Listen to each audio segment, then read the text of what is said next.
Hello, everyone. Welcome back again. Two friends occasionally not disagreeing.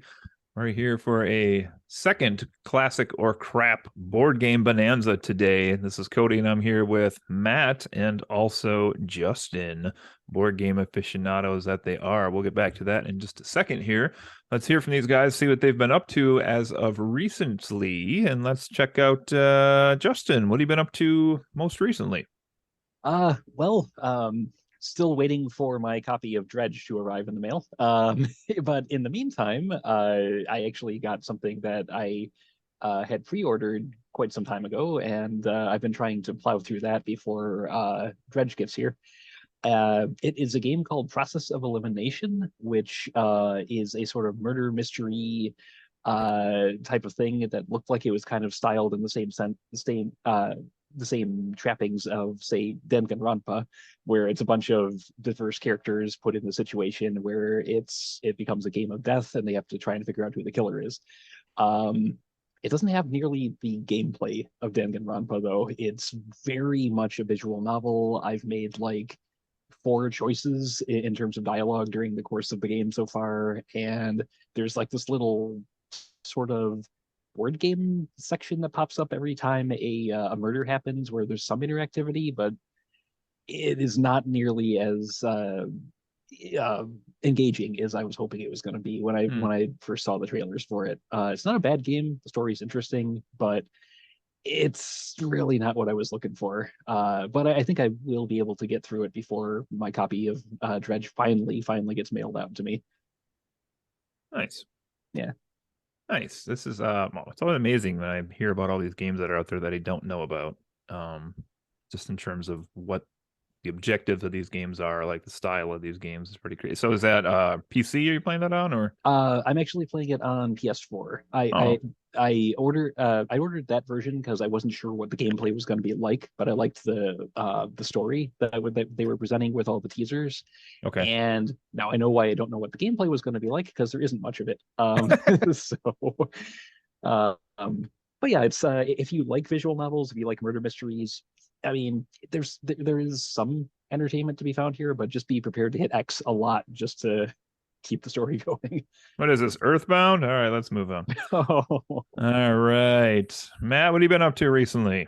Nah, not a whole lot. I'm of course still in my first year of teaching and thought it would be wise to take on a musical at the same time. Ooh. Um, if it had been any other show, I probably wouldn't have done that, but it's one that it's kind of a bucket list thing, so I pretty much had to. So, This is Assassins? no, I did that, what was it, 3 or 4 years ago now? Okay. This is yeah. Sunday in the Park with George. Oh, Oh. Yes, cool. yes. So.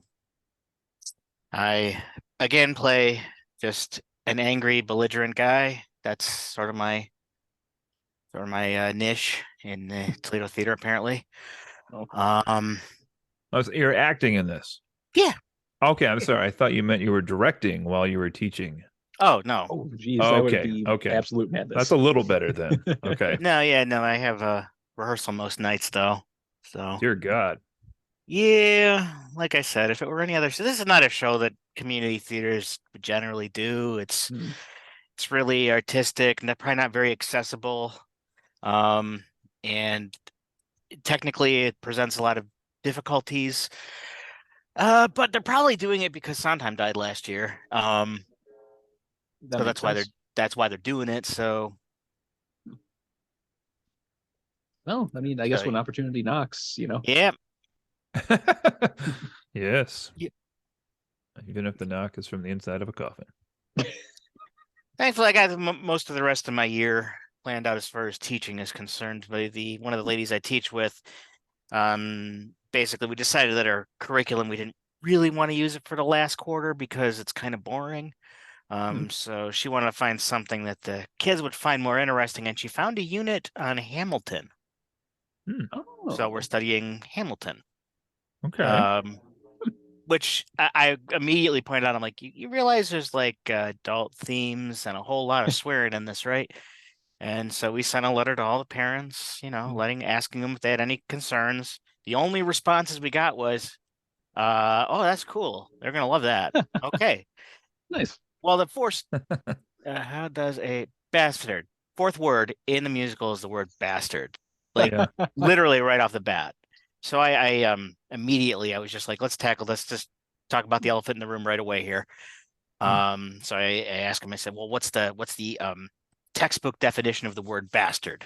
And a lot of people thought it was kid without a father. I said, and technically it's a parent or a child whose parents were not wed when they were born.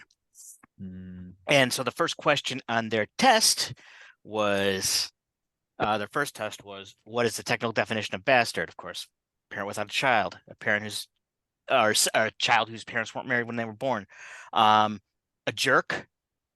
And I gave the fourth option, and multiple choice, got to have four answers.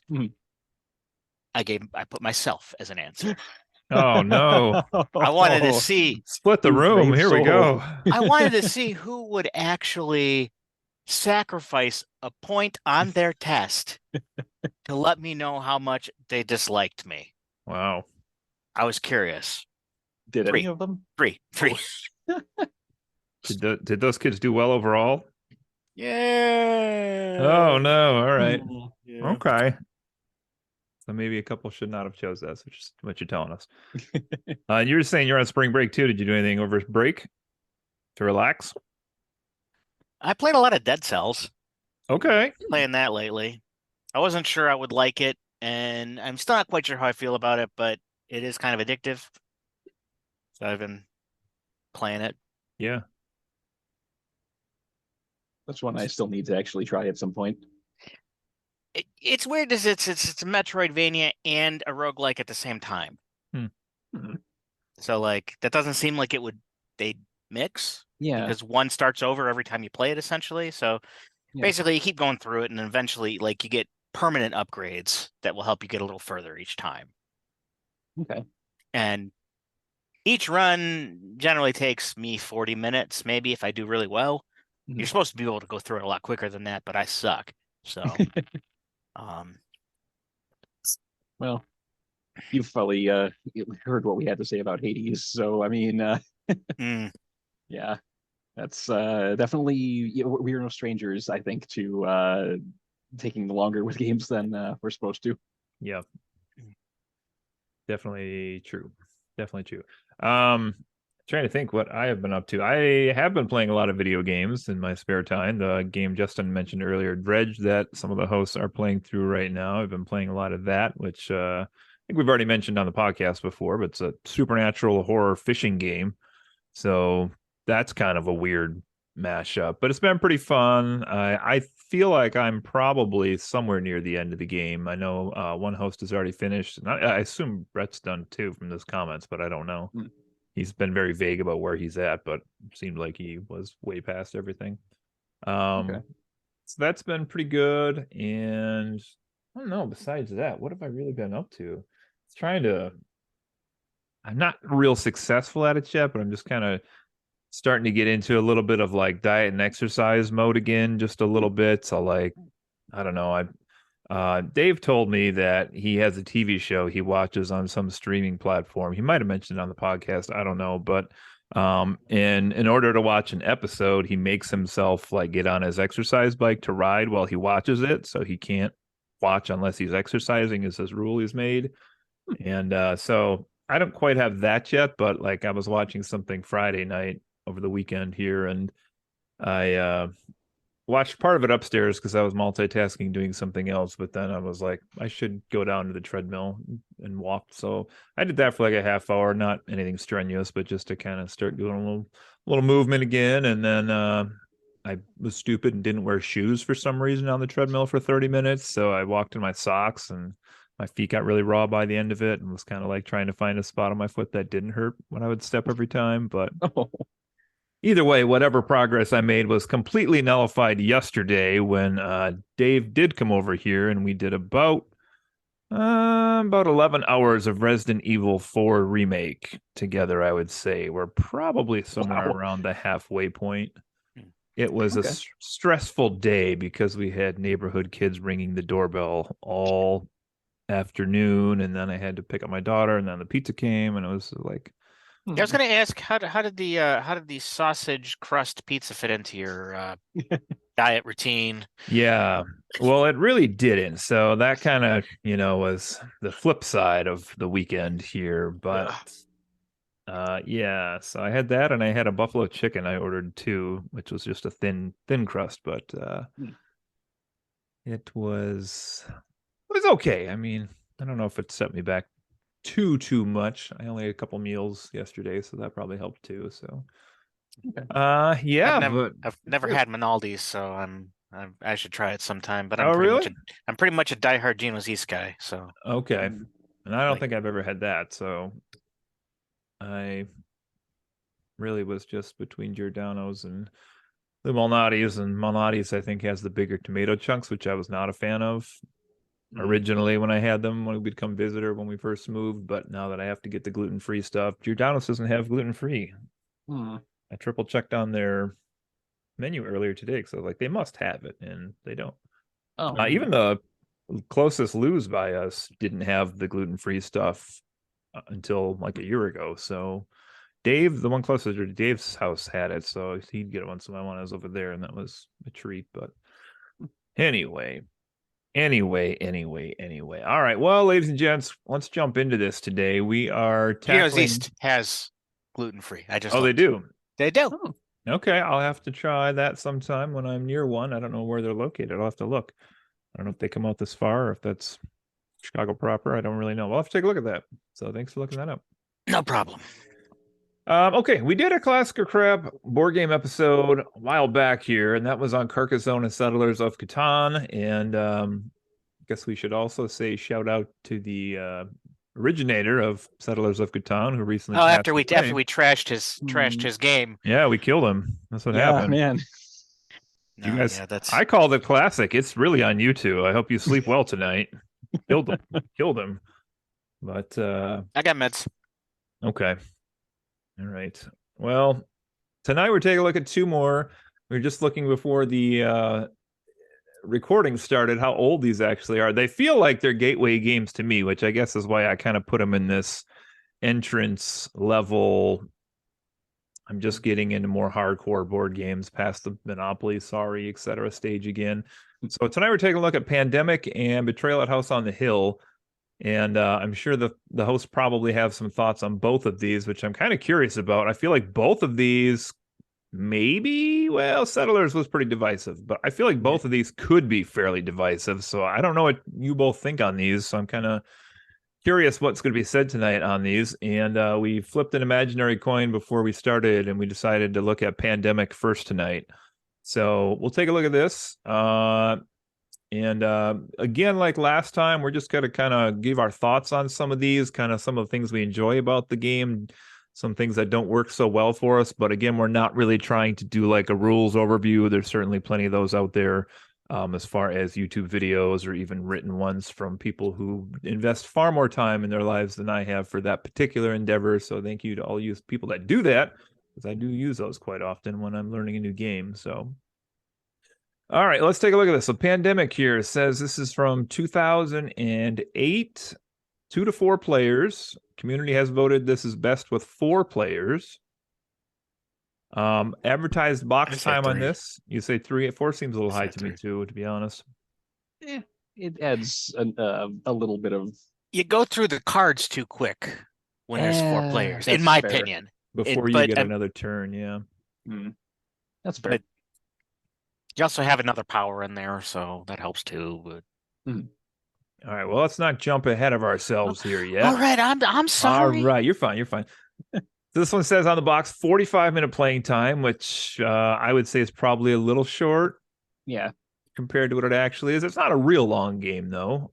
They have ages 8 and up on the box, and I definitely think as long as you have somebody who knows how to play the game, this is one with very little text you need to know how to read, or strategy-wise is kind of rinse and repeat. So that's probably pretty close, I would say.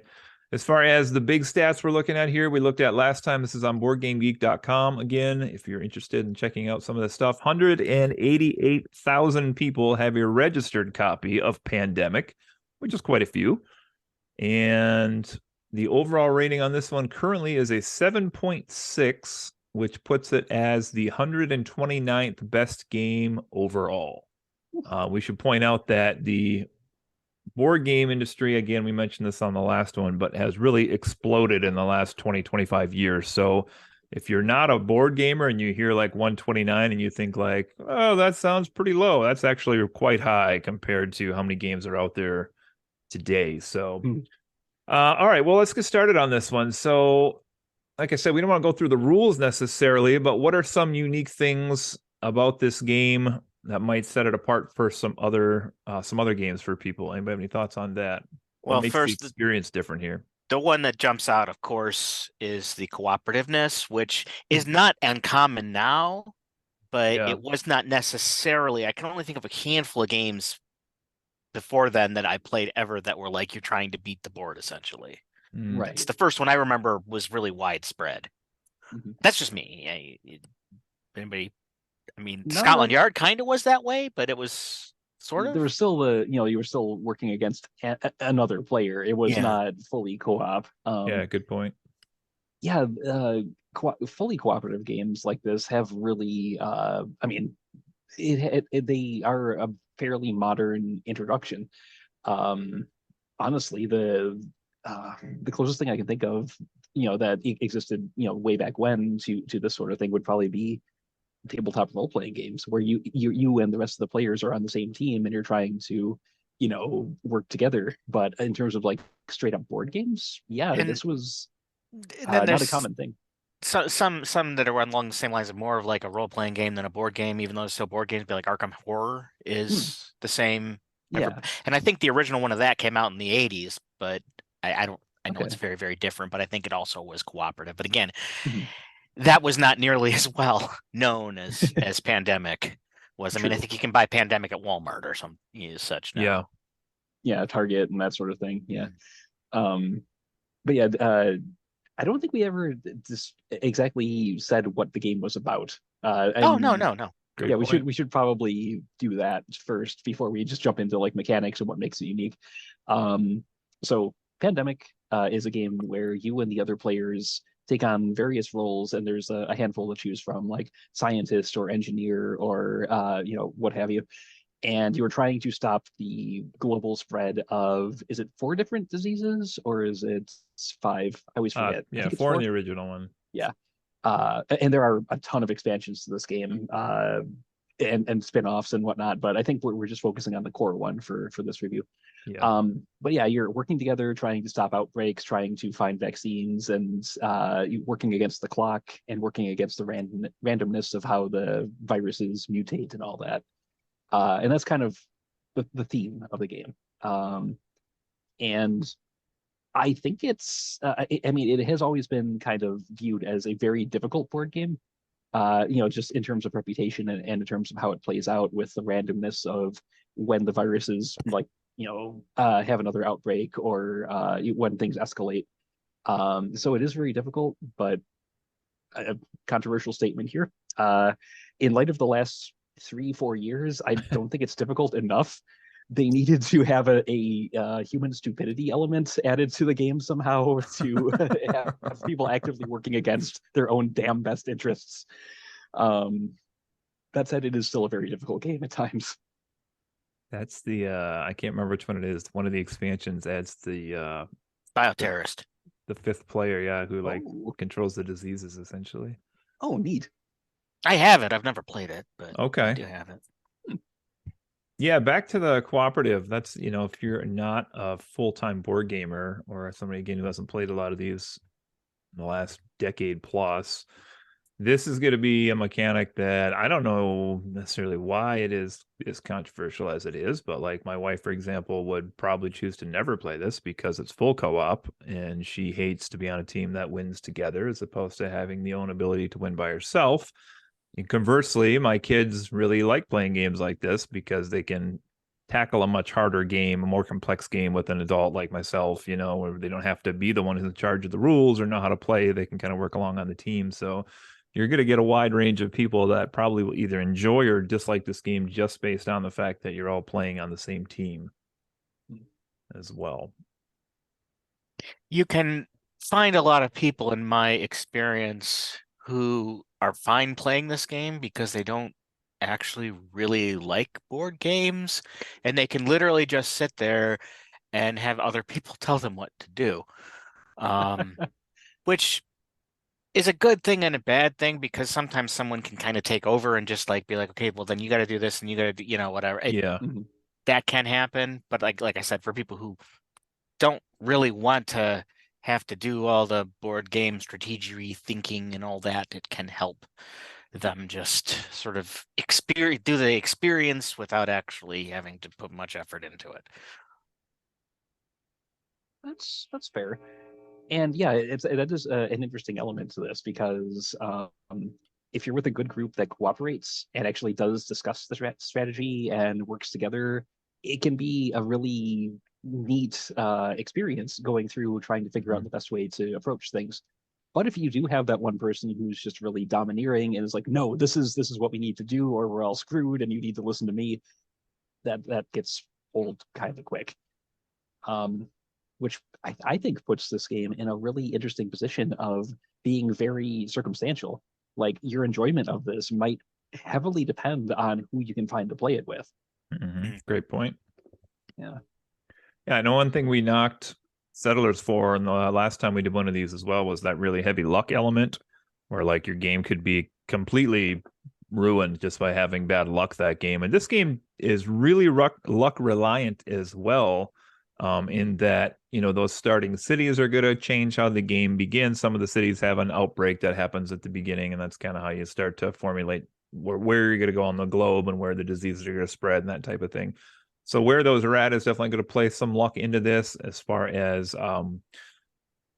how the diseases spread in the game has a little bit of luck element to it, because you're kind of shuffling and reusing some cards. And so sometimes you might be safe 4 out of 5 cards that are left in the pile, but you know one of them's going to screw you, and then that one comes up earlier or later, and that can play into it. And then honestly, the biggest luck for me in this one, I always have a hard time with, is the player cards that you get, because the players need to collect sets to cash in to get the cures.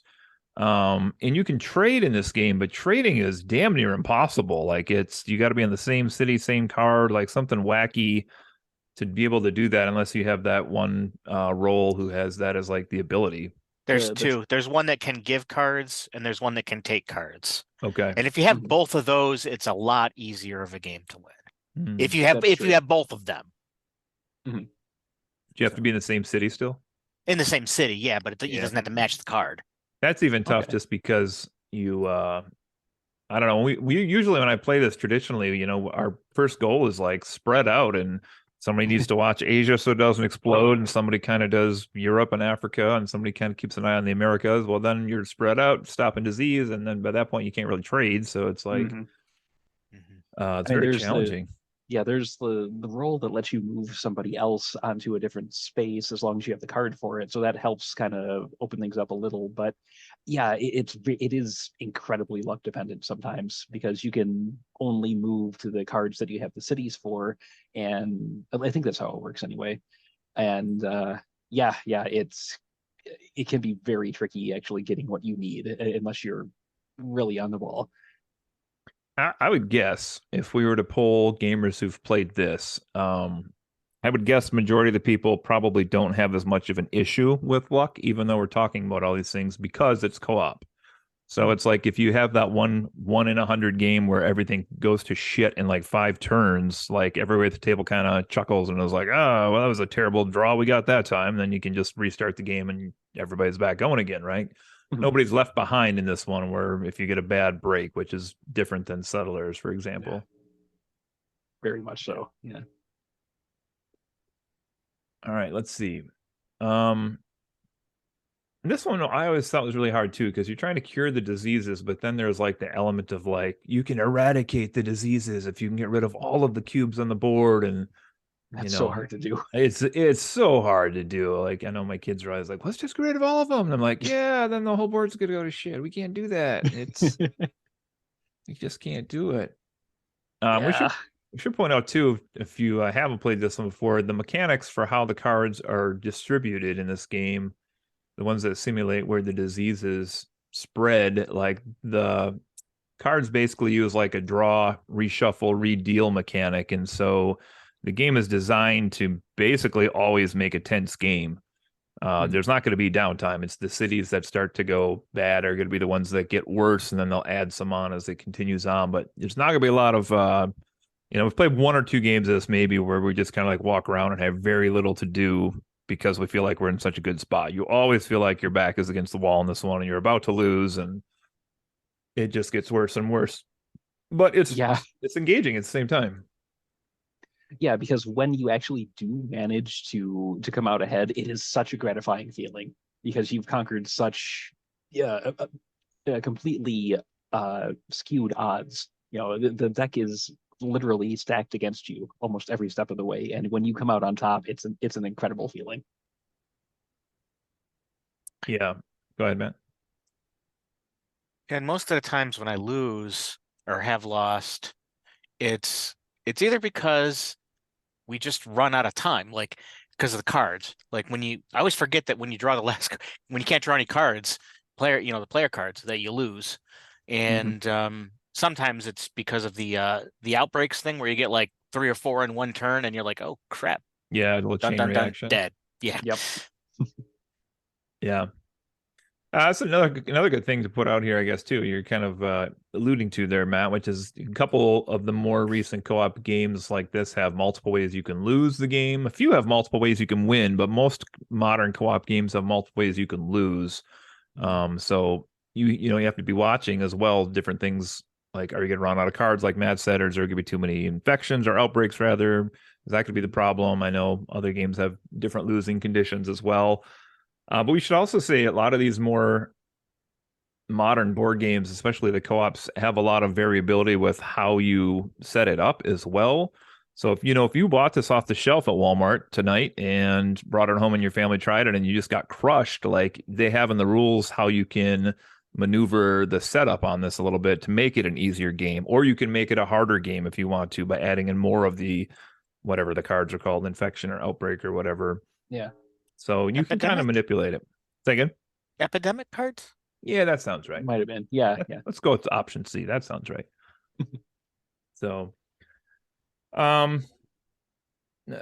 definitely not going to go through these, but as a couple of people already mentioned here, this is a game that has a healthy following online in terms of expansions and remakes and bizarre specific scenarios like Iberia or Rome, the fall of Rome. You kind of redo the plague here, but they even have like Cthulhu, pandemic. Like they have some Don't they have ones where it's like an things out ongoing there. storyline or something? Yes, like I mentioned that. So they have the Legacy games, Pandemic Legacy.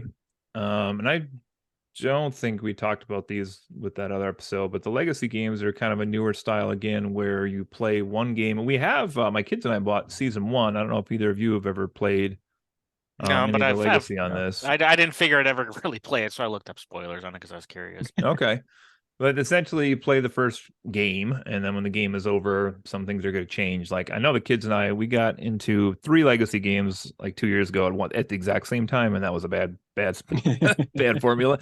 So we actually have only played like 2 or 3 of this, but I know like one of our 4 diseases has mutated and is like now cure resistant, and like we have all these different conditions to win or lose. I think we have a city that basically was bombed off the map. We had to like cover it up with a big sticker because the diseases just got so bad there that like nobody could ever live there again. And so your game changes, you get new powers, you get new roles, you get different things that happen as the game goes on.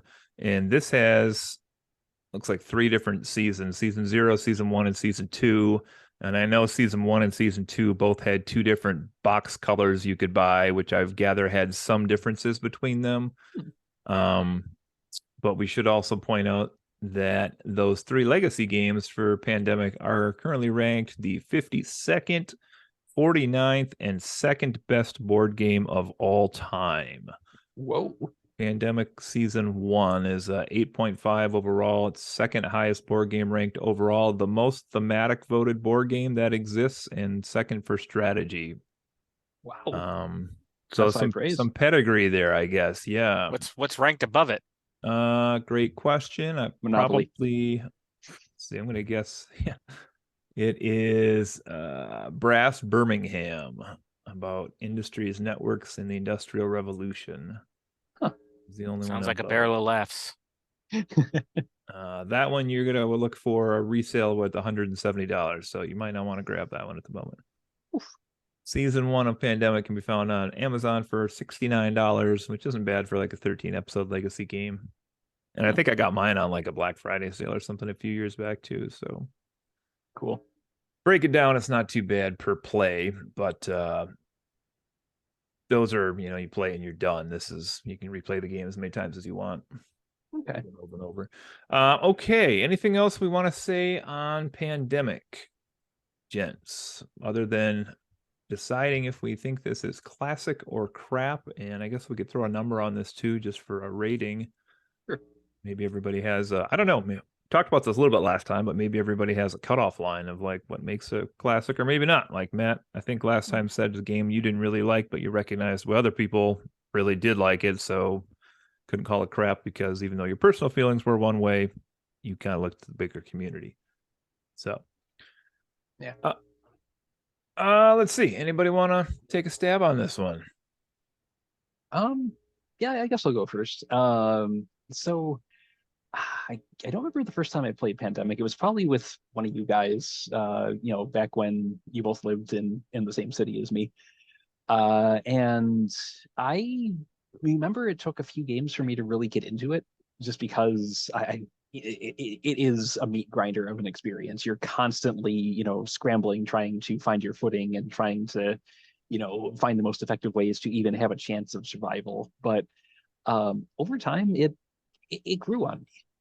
It's a matter of, okay, yeah, you're probably going to lose more often than you're going to win, but the experience of getting to whatever endpoint you reach, I think is always memorable. And yeah, it is a game that if I was over at someone's house and they said, "Hey, do you want to play Pandemic?" I would probably say sure. And to me, that makes it a classic.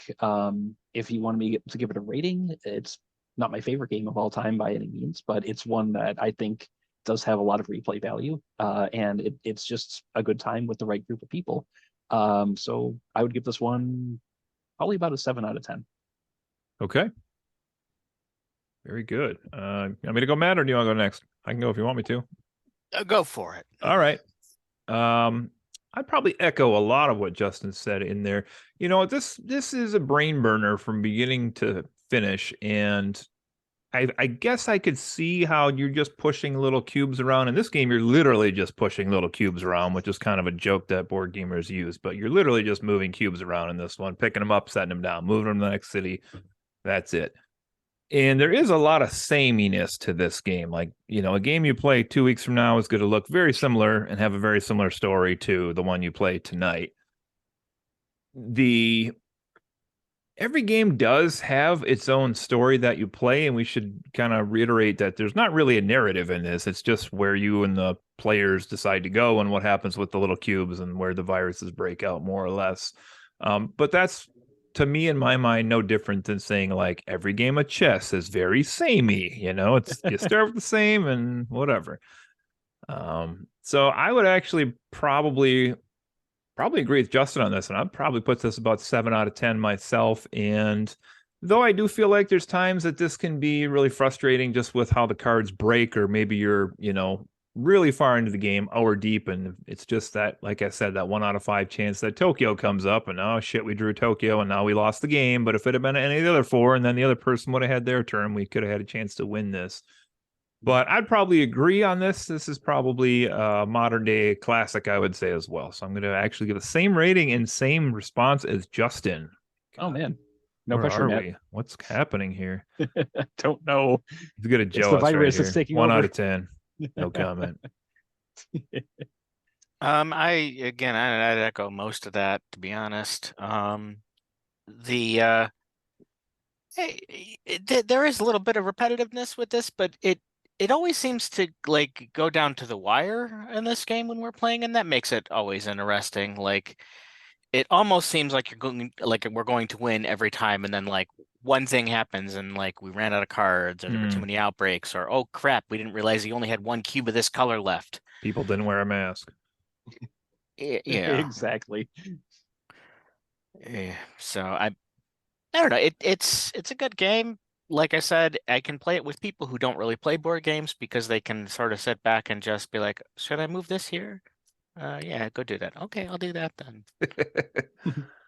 You know, which, you know, which is sometimes it's annoying to play with people who don't really care, but in the same vein, it gets them at least involved with the game. So Yeah. I'd give it a 7, maybe an 8 out of 10. Okay. So It what's the plays difference? like a lot of games I've discovered recently play a lot better when it's online and they automate it for you. Hmm. Like you can play it really quickly on Board Game Arena. Okay. We haven't played it in a while on that, but Okay. actually I've been on that website in quite a while. It's been a while for me too. Yeah. Yeah. Well, So, we got but it plays really quick on there. We got some Okay. summer times coming up here. Maybe we'll get some games in. Perhaps. If worst case. All right. Well, I think we got 3 classics and really close on scores, which must mean it's gospel. Yeah, three people can't be wrong. I mean, what's that? It's 7, 7, and 8. That's what does that come out to? 7 and a third, 7 and 2/3. It's easier for the math, just say 7. I mean, my point being, we're close to what we started this with, which is the community has this as 7.6. So we're pretty close. 7 and a third. You're right. 7 and a third. Okay, so Yeah. we're pretty close to what they have on here. Okay. So check that out if you're interested. If you love it, you can try some of the legacy games as well. Or the weird like spin-offs with Cthulhu or Yeah, World War or One, or yeah. even if an hour's too long for you, I know they even have some of those small box pandemics now too. I think I gave one away at the last Halloween party actually, but like they just are shorter, smaller games with like 2 diseases or 3 diseases or something, and somehow still works mechanically. So, okay, now I suspect we'll probably have a little more to say on this one. This second game today is Betrayal at House on the Hill. And I guess before we do personalized comments on this, let's just give you some stats. Again, compliments of BoardGameGeek.com. This one has a 7.0 overall, so a little lower than Pandemic. Has a little lower stats as far as people that own it. 73,000 claim they have a copy of this. And again, this is not measuring sales. This is measuring how many people have registered a copy. So this came out in 2004, so we're almost at the 20-year anniversary of this. 3 to 6 players this plays. Community says best at 5 to 6. I don't know that I really want to play this with 3 players. That sounds kind of like a downer. I've done it. It's terrible. It is. Agreed wholeheartedly. Well, and we'll talk about in a second maybe why that is. But this box has 60 minutes on this. That's got to be low. It depends on how things play out, on which scenario you get, but we'll get to the mechanics in a sec here. And they have ages 12 and up on this one, according to the publisher. Definitely far more reading in this one, including a lot of words that probably would not be part of conversational lexicon, I would be willing to bet. Not that they're such strange words, but you wouldn't use a lot of these probably in the water cooler talk at your job or whatever. Okay, and that's probably the stats here, I would say, on this. So let's chat about this one. I'm more curious here than I was on Pandemic. Where did you guys first play this? What were your first impressions of this one? Do you own a copy of this one? You mind if I take point on this? Go ahead. Okay. So I'm pretty sure the first time I played this was with Matt. If not, it had to have. It was when I was in college. I know that, but I'm 99% certain Matt was the one who introduced me to this game. And I do own a copy of the second edition. I think they're making a third edition now, but I don't know what they've changed in between the two. And yeah, it was a very unique and different take on what a board game could be for me at the time. A brief breakdown of what the premise is. So it's a dark and stormy night.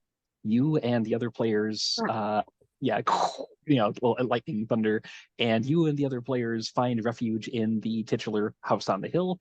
And the game starts off with you just exploring this old, seemingly abandoned mansion until something happens, and then phase 2 of the game kicks in. We'll get to that in a second, but I just wanted to give you kind of the audience kind of an idea of what this is about. But going back to your original question, like how did you two first run into this? Through Cody. Cody bought it, brought it over. I played it. So Okay. I like it. It's thematically a game that would suck me in very easily. Yeah, and I had a copy of the original, and then I have a copy of the second edition as well with the expansion. Ooh. I believe I bought the expansion specifically, wasn't it, for your bachelor party, Justin? I think that so. was. Yeah, I've think only it played was. it. I've only played it the once. I also have a Interesting. copy of the expansion myself. I've played it a few times since then, and the haunts, the scenarios are hit or miss with that, but we'll get there. Well, the haunts are always kind of hit or miss. Yeah. Which Yeah, is that's fair. Yeah, I was just this is the one I had misspoke on, I think, earlier, because I originally said I had bought this one with Mall of America, and that turned out to be Diplomacy. When you guys jogged my memory a little bit more. You know where I actually think I first saw this game was page advertisement in either Wizard or Inquest. I believe that's actually where I first saw this at, now that I think about that. Man. They had like a one pager that was just like these little, minis, because there's minis in the game. Well, there's some minis in the game. And then just this idea of a house that you flip over tile by tile, and every game's going to be different. And like Matt said, this is a theme that, who doesn't love like a dark and stormy night setup to a scenario for a story? Like even people that don't quote unquote like horror and would like never go to a scary movie at the theater or something, like they still enjoy a good scary story. Everybody does, because we're just ingrained with them from like such a young age. It's kids, they fascinate us, camp stories they tell around the fire and everything else. So this was just something that looked super cool. I think I didn't know a ton about it until I got it, and then once I got it, it's kind of moving a little bit ahead here, but essentially, if you played every scenario once, there's 50 scenarios in the box. So you can play this game 50 different times and get 50 different stories, like actual literal stories in this case, though, not like, I drew this card and blah, blah, blah. These are all very, very different from each other.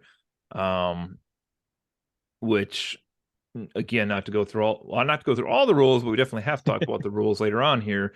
But like, this one's predicated on some combination. So maybe you find a creepy cursed doll and you find it in the furnace room or something as you're flipping stuff over. And that's where it happens to trigger with some dice rolls, yada, yada. But then that'll lead you into any number of scenarios with like, ghosts or serial killers or the house is alive and someone's trying to feed you to it, or it gets pretty wild sometimes. There's some crazy stuff. And the box comes with just this massive amount of tokens of all shapes and sizes, triangles and squares and circles, and they represent anything from creatures to special effects that happen in rooms, and safes and vaults and all sorts of crazy things like that, elevators and stairs and all of these things. So yeah, I mean, what was it like the first time you guys played the game? You have any specific memories of like your early times playing this game? So like you saw it, or maybe you didn't even know anything about it, you sat down to play it, and like what kind of struck you as you got into this? Well, I can say this is before I was really familiar with the term, but this is essentially a tabletop roguelike game, because as Cody mentioned, you're flipping over tiles as you explore the mansion, and they're always randomized. They're based on what floor you find them on. So, but there's a little bit of stratification there, but functionally, the house is always going to be different every time you're finding your way through it, and that was just fantastic. Especially in the original printing of the game where there was a misprinted tile where the underground lake was printed as like a second floor tile. Yep. So we essentially, I think we all house ruled that to where if you found that, it's like the floor collapsed under you and you fell into the basement. And it was, but yeah, just like things like that were very unique, very unexpected, very different, even when they were mistakes. Yeah. But yeah, I don't remember which haunt I did first, but just the experience of finding the layout of this place and possibly being trapped when the second phase begins and bad things start happening. I mean, it was just there was always a little bit of tension there, a bit of mystery, and it hooked me immediately. Mm-hmm. Yeah, we should mention too, this is like if you're listening and are not familiar with this game but have played like Clue, for example, which has 9 rooms or whatever that are always in the same spot every time you play. Not that the rooms matter functionally in Clue, it's just where you check off on your list, but this probably has, what would you say, 40 50 tiles of rooms maybe, or maybe 45, I don't know, somewhere in there. Yeah. So you're really talking like the mansion is significantly different every time you play this. Mm-hmm. And you can choose which floor you kind of run off and explore on. Everybody starts in like that main entryway, but then you kind of branch off and somehow through a series of unfortunate events, which we just finished watching the last episode of this evening, PS. But somebody ends up down in the basement. You got a couple of people upstairs and a couple of people on the ground floor, and just kind of gets crazier from there. Oh yes. And then also we should mention, not that this is novel at this time or anything, but you had the 6 minis, but each of them had their own little stat card you had, which was flippable. So you had 12 essential characters you could play as, represented by 6 minis, which I always thought that was cool too, with different stats. And you had like the fast guy or the strong guy. Smart. Yeah. So, and then somebody would get stuck with the little girl or the little boy if they had last pick, but that's okay. Yeah, because I think the kids tended to have higher intelligence or something like that, or higher smarts rather. Yeah, and, they were like more well-rounded essentially. Yeah. Okay, so this one Justin kind of hinted at, but we just talked about a co-op game, and I guess maybe I didn't think about that, but maybe that's why in my head I was thinking Pandemic first, because that's co-op everybody together. What is the term for this one? Like it is co-op. The first half is totally co-op. Doesn't it have a name for it? It's like traitor, or it's not asymmetric. What would you call this? Well, I mean, sometimes there's a traitor. Oh, that's true too. There's not always, or sometimes it's multiple, or sometimes you don't know if there's a traitor depending on the scenario.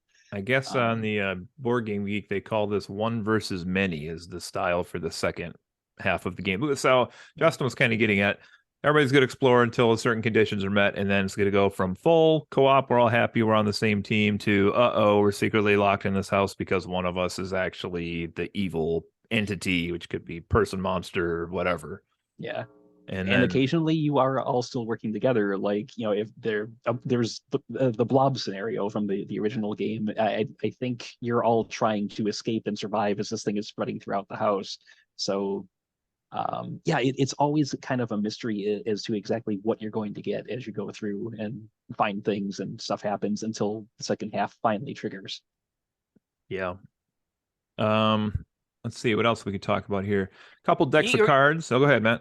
You remember how I said that Pandemic is a great game because for people who've never really or don't really want to play board games because it's cooperative and you can all play together?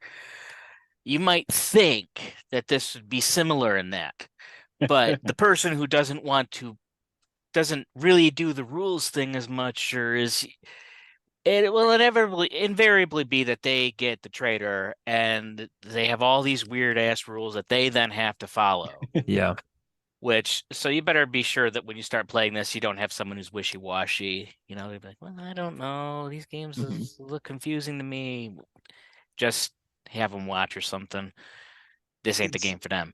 It's also not a good idea to necessarily play this with someone who's particularly vindictive, because I don't remember who it was, but I remember one time I played this one of the players, someone did something to tick them off, like in real life. I don't remember what it was, but the haunt triggered the second half of the game, and that person, their character had like a key item that we all needed, and they just used their entire turn every time, just getting as far away from the rest of us as they could. So That's They amazing. they were they weren't the traitor. no, they were just being spiteful and petty because of something that happened in real life. Somebody had the Huh. last potato chips and got mad. Yeah, I don't even remember what the scenario I'm not gonna was. name any names, but I got a few candidates in my head as for who that might have been. You might be right.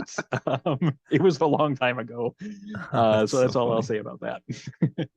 Now, well, you do. I mean, you raise a great point in this one, Matt, because this is such. I mean, this is a game where anybody who we have played this for the first time with, and I don't know why we start. I guess keep track of the scenarios, keep track of the haunts. We started a piece of paper in our box that has everybody like scenario 2. We played it. This person was the traitor. Here's who won. Heroes are the traitor. Scenario 6. We write them in as we went.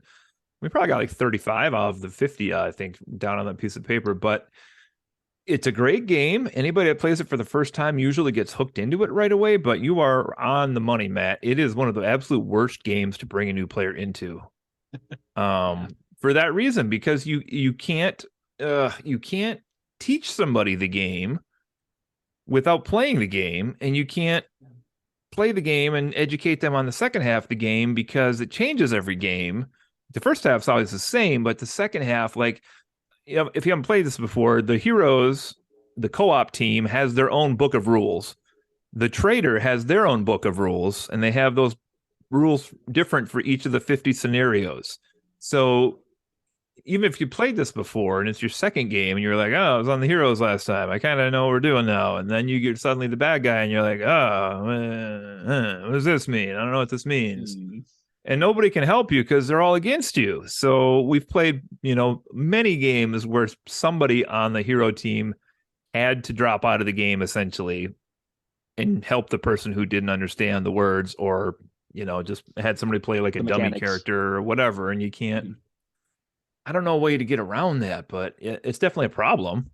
Yeah, unless I mean, there's probably online resources now that you can reference to, like, what does this game mechanic mean, and you can just see, like, on Reddit or like on a Board Game Geek or something, clarifications that way. But even so, that's kind of clunky. Yeah, well, yeah, we should add too that I'm just gonna say I love a lot about this game, but this game has some of the worst rules I've ever seen in a published board game. There are Oh, they're incredibly scenarios, hard to follow at times. Mm. or non-existent, right? You're like, can I do physical attack with this thing? I don't know. Or like the heroes that get so Mm. excited because they're like, I'm using a might 7 attack against you, and you're like, okay. And they're like 15 damage, and you're like, mine doesn't say anything about physical damage, so I guess you wasted your turn. I don't know. That's true. I mean, there's stuff like that that happens all the time. And then they released like the errata, which had a lot of rule fixes and things like that for the scenarios. And I gather edition 2. I have edition 1 of this, but I think the second Mm. edition they cleaned some of that up, if I'm not mistaken.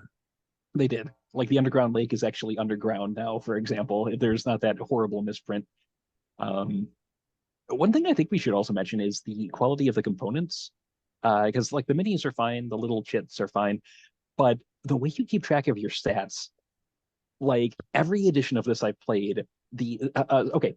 So to paint a picture for what you're going to be looking at when you have your character in front of you, you've got this little 5-sided placard, for lack of a better term, with their picture on it, their starting stats, and like little sliders that you can move up or down depending on if you get stronger or if you get hurt or whatever. Those little sliders in every edition of this that I've played they're either so loose that you bump the table and all of a sudden you have no idea what your stats have been, Hmm. or they have a death grip that it will not let loose regardless of what you do. There is no in between in any game of this I've ever played. um, to the point where after I picked up my copy of the second edition, I went on like some Etsy page where they had 3D printed custom markers that you could replace the sliders with that actually stayed on and did what they were supposed to do. That's Hmm. how flimsy these things are. That is a good point. However, all the components do look nice. Yes. Yeah. Yeah, But they do. yeah, when you're trying to accurately keep track of like how fast your character is or whatever, and someone nudges the table and all of a sudden it's anyone's guess, that puts a damper on things. Yeah, the tiles themselves for the rooms are pretty good. I mean, they're a decent thick cardboard stock where In the old version, the new version, they're much thinner. Oh, okay. Yes, and they had a tendency to warp. Yep. Okay, well. That's the only reason why I wasn't sure about upgrading to version 2 is because of that, but I'd rather have the expansion and stuff. The old version had much thicker room tiles. Yeah, so thick. Version 3 is on it's either out already or it's going to be out soon. Okay. It is out already according to Amazon. So, and it's actually 50% off right now if anyone's curious. I just happened to click on that. 50% off? Yeah, it's $27.99 right now from $55.99. Oh, wow. Yeah, which is actually kind of tempting. Anyway, but yeah, so I don't know how what the quality of those components is compared to the other. Yeah. I mean, the minis look very shiny for the 3rd edition. Wow. Oh, yeah. Yeah, those are definitely a step up. They're not painted like some of the earlier ones, but they do look like they are better sculpted. Oh, that's true. I didn't think about the fact that the 1st edition is painted. Is the 2nd edition not? I think the 2nd edition is. Yeah, I'd have to break it off my shelf, but I'm okay. And they seem to have changed the names of the characters. Oh, okay.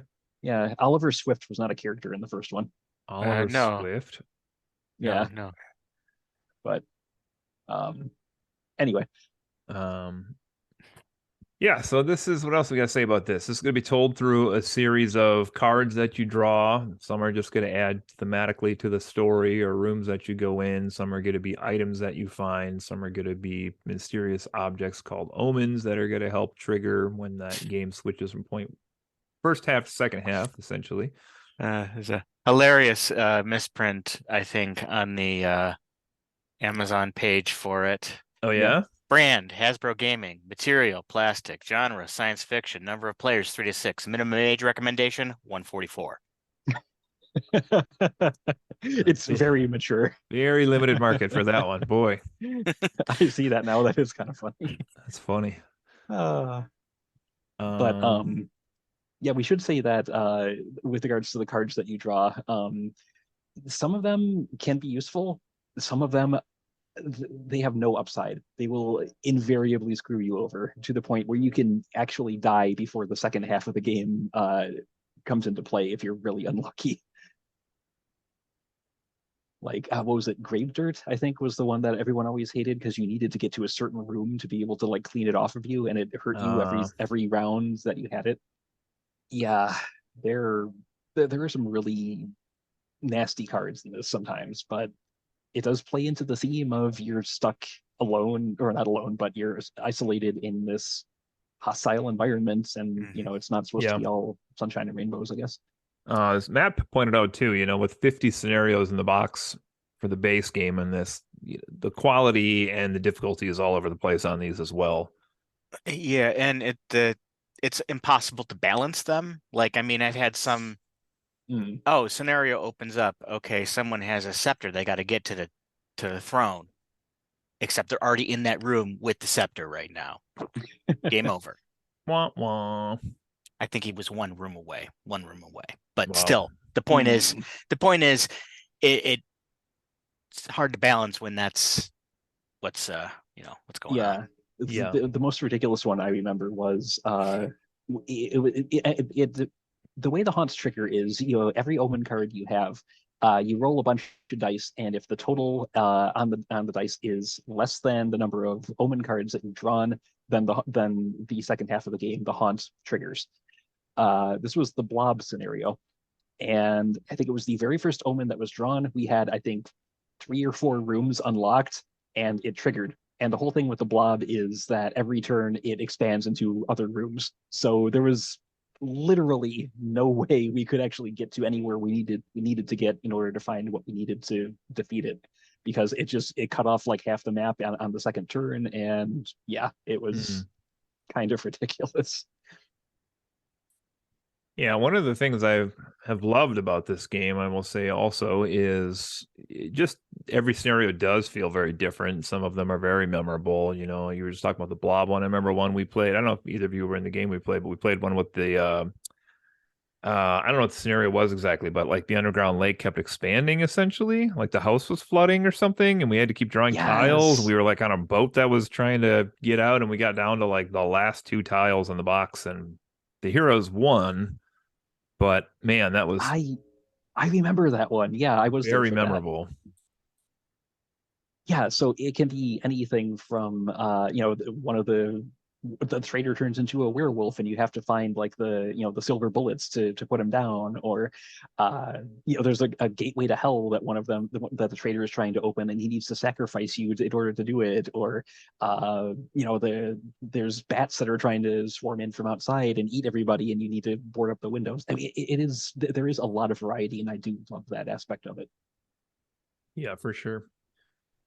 For sure. Also should throw out here just to, if you're interested in this game but think it may be too complex, or if you think your kids might enjoy this game and think it might be too complex. My kids are older now, so I wouldn't go back and do this, but for a while I had looked up, they actually released a Scooby-Doo version of this. Scooby-Doo Mystery Mansion. And it has kind of the same tile flipping mechanics type thing, but just simplified down to, like villain of the week type stuff for Scooby-Doo. It's a great platform to combine the two, actually. They have a Betrayal at Baldur's Gate edition also, which came out a while back.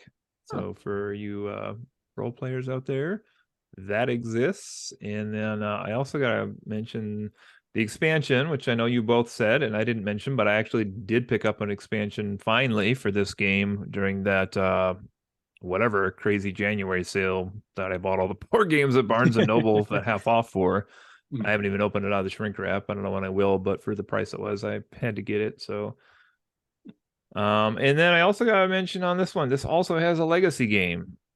And if you have enough players around you that like this game and you can count on getting together for multiple scenarios of this game, I really like the legacy game of this one.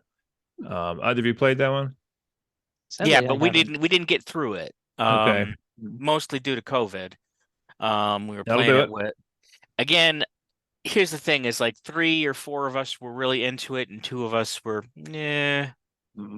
and that kind of created an issue, probably why we haven't gone back and finished it yet. We need to. We were like maybe 4 or 5 into it. Okay. To be fair, the coronavirus haunt is one of the harder ones. Yeah. Still playing actually is. Yeah, but similar to what Matt's just saying, it was just really fun to get people together, and hopefully everybody is enjoying themselves and participating.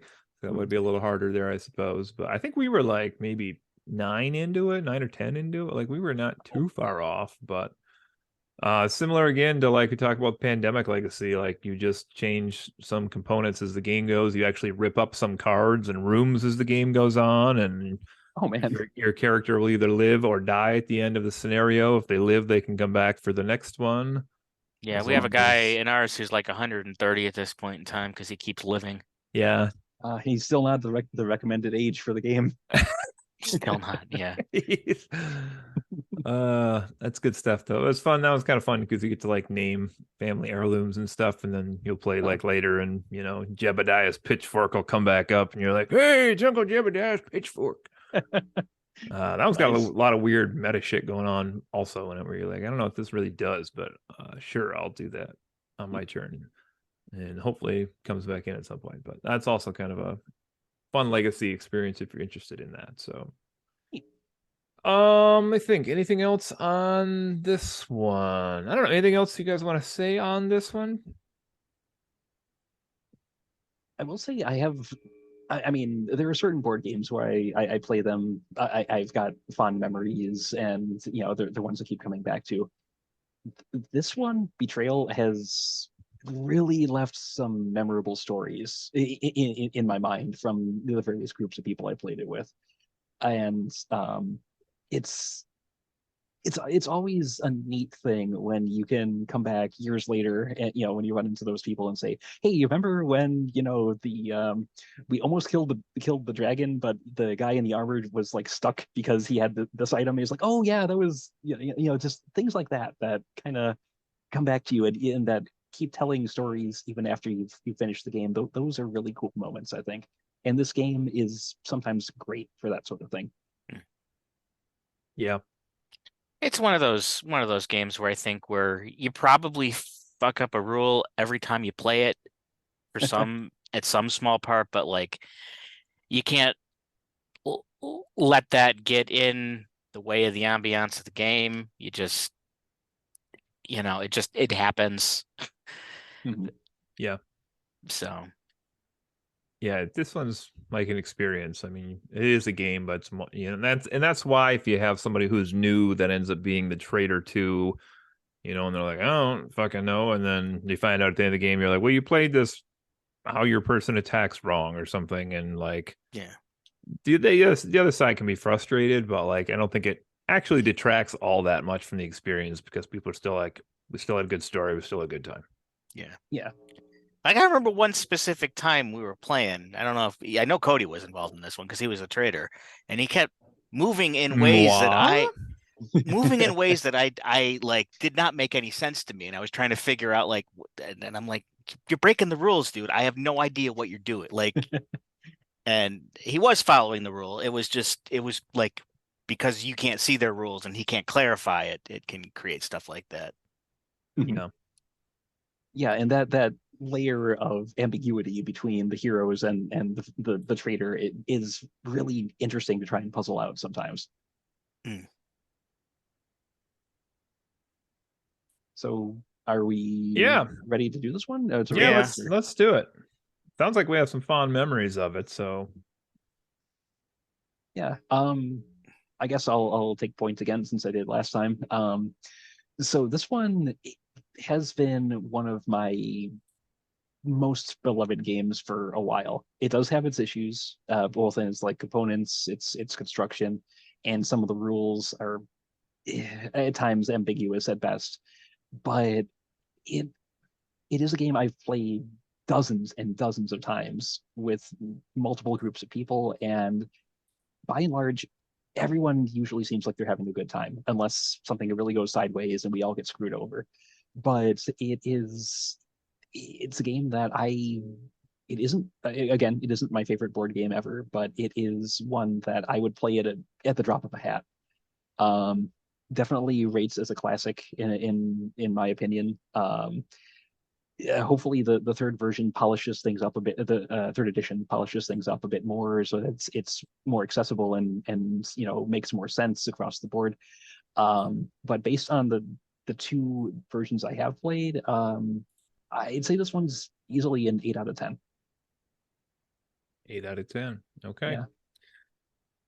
Yeah. Boy, I don't even know what the hell scenario this is. This is 2017. Or 2021. It's confusion here. They released a playable Santa character apparently with the edition 1 artwork. Oh man. Oh, they're good. They made his knowledge go all the way up to an 8. Well, he knows whether you're naughty or nice. That makes sense. Yeah, geez, I hate to sound like a broken record here, but I again have to kind of echo a lot of what Justin's saying. If there's anything that frustrates me about this game, it's got to be the rules. Like the fact that you can play a whole game and have both sides not know if they successfully played according to the way they were supposed to play the game, that's frustrating as a gamer. Yeah. And the fact that a new player really can't go off by themselves into the bathroom and run the fan so you can't hear each other talk while you're learning what the secret parts to your half of the scenario are, like, that's frustrating as well that you can't do that. But the reason you can't do all that is because the game at its core is so ambitious. Like, I mean, part of me wonders if I love this game because I'm jealous that I didn't make this game. Honestly, like, this is just, I mean, look at the 3 people on screen right now. Like, we could come up with 50 twisted, fucked up scenarios pretty easily between us. Oh, yeah.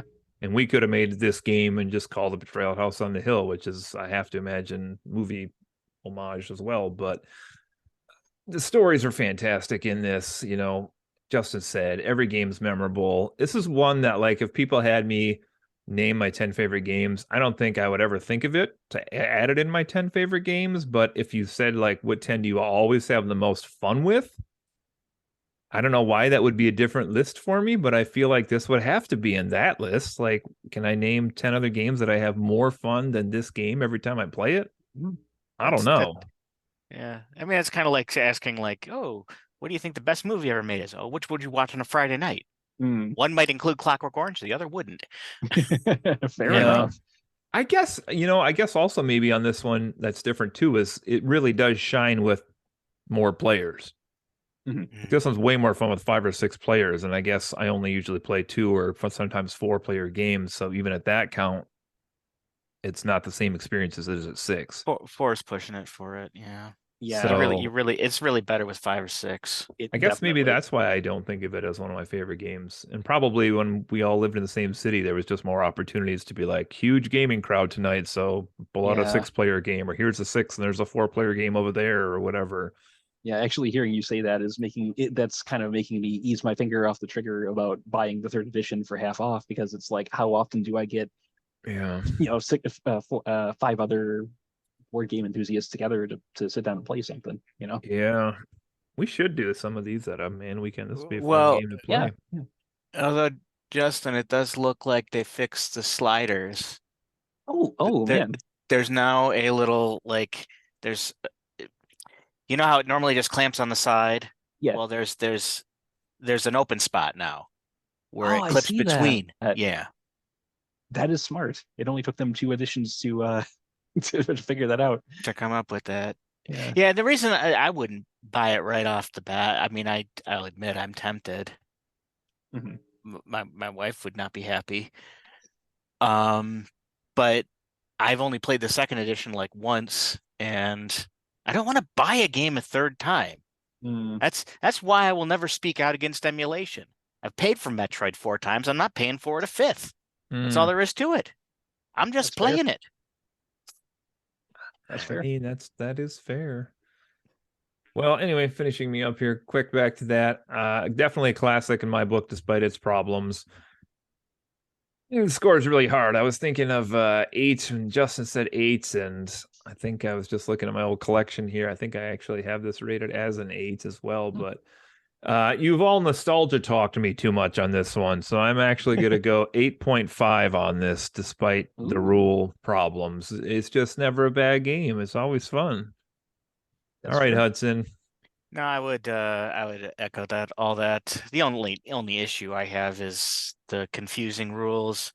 Some other games with confusing rules that I would also like put in with this be like Time Stories. I'm never quite sure I'm doing it right. Oh yeah. Arkham Horror. I'm never quite sure I'm doing it right. Arkham Horror.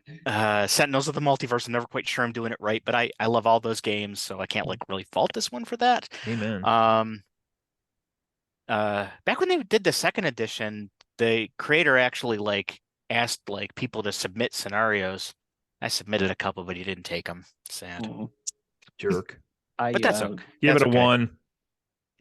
No, I'm gonna give it an 8 as well. Nice.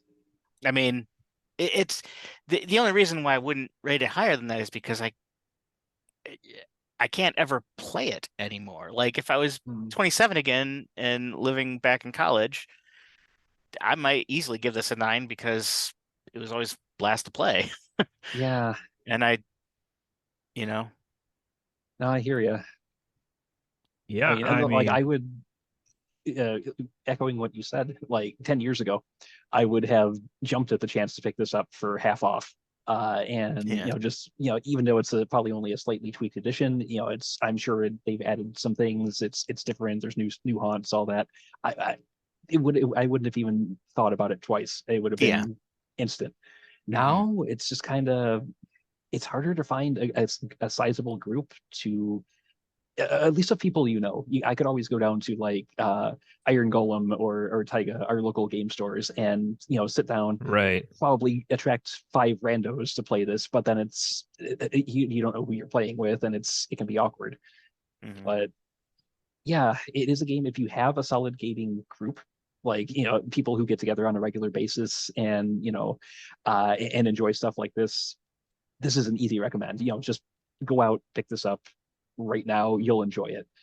But if you're like us and a lot of your friends group is kind of scattered to the 4 winds, it's harder. It's a lot harder to justify, picking up something that's best with 5 or 6 people when you only reliably have like 3 or 4 to play with at most. I guess you bring up an interesting like meta conversation. That not that we have to have it tonight, but does that make something have a lower rating? Should that make something have a lower rating because you don't have the proper number of people intended to do that activity? I don't know. I don't think that's the game's fault though. No, No, that's what I'd it's just argue. harder to have a social life in your 40s than it is in your Right. 30s Damn or straight. or in your 20s. Or their 20s. Yeah. Yeah. No doubt. No doubt. All right. Well, we have we got six classics tonight. So boy, we better pick worse games next time, I guess. The Great Gatsby, the game. Oh boy. All right. And numbers, well, we scored higher on that one. So we were 8.8 and 8.5, and they only have a 7.0 on BGG for this one. So we definitely love this one more than most. I'd be curious to dive into people's rationale, though. I imagine it all has to be player count, rule explanation, all the things we complained about, the new player, all that stuff. So yeah. But once you get a feel for it, it's a good time. Geez, you mentioned time stories. I didn't think about that one in a hot minute. Jeez, I got to think about that one. I still have some of your scenarios. Oh, fantastic. I borrowed them from you because a friend of mine, we had a group that was playing it, and then one of them died of cancer. So I still have them. I need to give back to you. I didn't mean to be sad. It was actually 2 years ago at this point, which makes me think I really I saw him in my closet the other day. I'm like, your friend? I should have given these back to Cody a long time ago. No worries.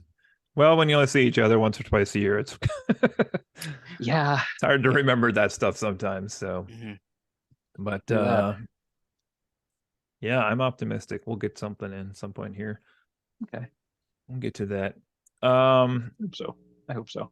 Yeah, geez, that made me think of the time stories thing. We played the first one of the new set, and then we never got to the second one, which I have, but I never played it. But I'll have to. Man, I wish you guys lived closer. I don't think you could play it online, but I'd love to show you guys. Do you guys ever play the game Chronicles of Crime? I don't think so. Oh man, I bought this is a tangent for the end of the episode here, but I bought somebody was selling games on BGG one time, and I won the auction for like 4 games because when you win one and you got to pay shipping, you're like throw a couple more in there just to make it worth my while. And this guy had Chronicles of Crime, which is like a detective game. It's got these little scenarios, but it's app based on your phone, which I'm kind of mixed on. But essentially, you have like a little central evidence board in the middle, and then you have locations that'll pop up as the mystery goes on, and suspects that'll pop up, and you can like basically use your QR scanner to like ask this person what they know about this person. You could ask that person what they know about this person. Ask this person what they know about this magazine that you found, or ask this other person what they know about this thing that this person gave to somebody else and where are they located and blah, blah, blah, blah, blah. So it's kind of fun, but every once in a while you get these little, maybe like twice, 2 or 3 times a scenario, I would say, you come across a place that's like a crime scene and you like take your phone and like you look like around in like augmented reality at the phone. So like one of you has like 30 seconds to analyze the crime scene while the other people like frantically try to pick out the cards they think match with what you see. And it's just super engaging. And I had it for like a year and a half, maybe 2 years before I actually played it finally. And I played the base 4 cases with Dave, and another friend joined us for a couple of them. But when I bought it from this guy, he included I think 2 mini expansions also that are like 4 cases with like different rules. One's like the Goonies. Essentially, you play as teenagers with like different mechanics to the game, and then one is like I think the Noir Age. So you have like different mechanics there as well. You can like rough up a suspect, or like bribe somebody, or like Nice. and I liked the first one so much that I went out and bought all 3 of the other big box games they have for it too. So I have like I Oh, think I have everything they've made now, and I've only really played it a couple times. When I was home over spring break, I played scenario with Brett and his wife, and that was fun. They really enjoyed it as well. But anyway, that's just I don't know. I was thinking of experiences, but anyway. Mm. So that's a fun one too. All right, everybody. Well, on our way out here today, I guess just want to plug ourselves again. If you got a neighbor out there that hasn't experienced us yet, tell them about our podcast. We are available on Facebook, TikTok, and Twitter for social media, and our podcasts are available a lot of places nowadays: Anchor, Amazon Music, Audible, iTunes, Pandora, Podcast Addict, Spotify, Stitcher, and maybe even a couple more I'm not even aware of. So there's all that. You can pop on our website, www or just fondpodcast.com. You can check out our hosts. You can check out some of our main topics that we look at on here, or even buy some merchandise if you're interested in all of that. So there's our corporate plug for today. And yeah, what else do we got going on here? I guess the new logo looks pretty spiffy. We talked about that. So again, shout out to Brett for that. And I guess we'll leave here today unless anybody has any final thoughts on these. No, they're pretty solid games. If you like a co-op experience to varying levels, I'd say check them out. Sounds good. Sounds good. We'll have to dig like every so many episodes back into what we have all played so we can have some other ones that pop up on here. Mhm. We'll have to find something maybe a little more controversial since we were all so nice to these today. But anyway. Well, I don't know that Pandemic's going to be a very cheerful way for us to leave singing the song on this one today. So I guess we'll do this one in the spirit of Betrayal at House on the Hill as we sing our goodbyes to everybody. So we'll see you next time, everybody. Take care. This has been another episode of Rent Occasionally. Open the safe. Need to roll higher. Can't do it. Not disagreeing. Wait, my book didn't say that rule though. How was I supposed to know that you were able to? I didn't know because I couldn't hit. I can't walk. It's in the errata, you fool. I didn't have the Trader's Tome errata, so therefore I didn't know. Was stuck under the coffee with the chips on